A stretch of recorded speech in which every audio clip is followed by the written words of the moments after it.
Jeffrey Weisman, a man most known for his roles in Back to the Future Part 2 and 3, playing George McFly alongside Marty McFly, who was played by the famous Michael J. Fox.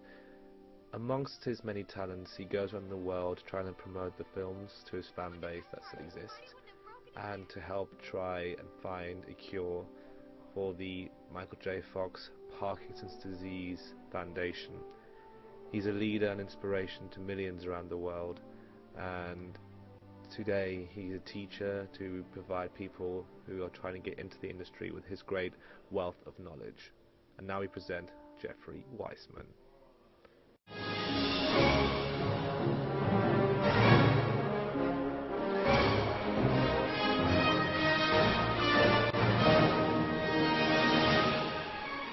The evolution has, well, it's always been there. If you think about the early serials, Flash Gordon and Superman and Tarzan, they're all comic books. Popeye is comic book. It's been made into a movie and cartoons, and you know, it's just, I guess, goes hand in hand. I believe there was a Twilight Zone comic book, the Rod Serling Presents Twilight Zone, and you look through the years, I believe sometimes movies are based on comic books, sometimes comic books and pulp books come out of being based on movies.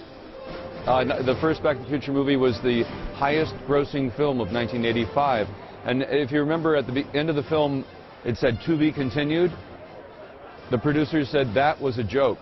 That was thrown on as a joke, but it made so much money that 4 years later Universal Studios threw enough money at Spielberg and Zemeckis and that whole team, Bob Gale and Neil Canton, that they wrote another script. In fact, the script, which was called Paradox, was actually Part 2 and Part 3 in one script.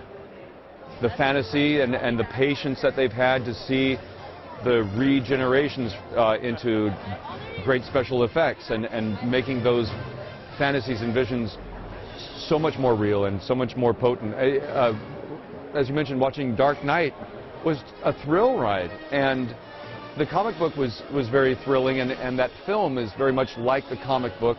In thinking of films that are like comic book, you know, the ones that really got that feel, like Sin City and those films that play with the filters and actually play with the animations in them now. It's thrilling. I've come from, you know, watching TV in the early 60s and film in the 60s. There's a big difference between the Seven Faces of Dr. Lao and you know, the science fiction fantasy films, the Brothers Grimm and stuff that I saw as a kid, to what you see now. You know, from Harryhausen to J.J. Abrams now, you know, it's just amazing to see the advances, and it's very exciting. You know, watching Lucas go from trusting models, which my preference are really to see some of that model stuff, to the total CGI stuff. It's very exciting, and now to see a marriage of all of that is wonderful.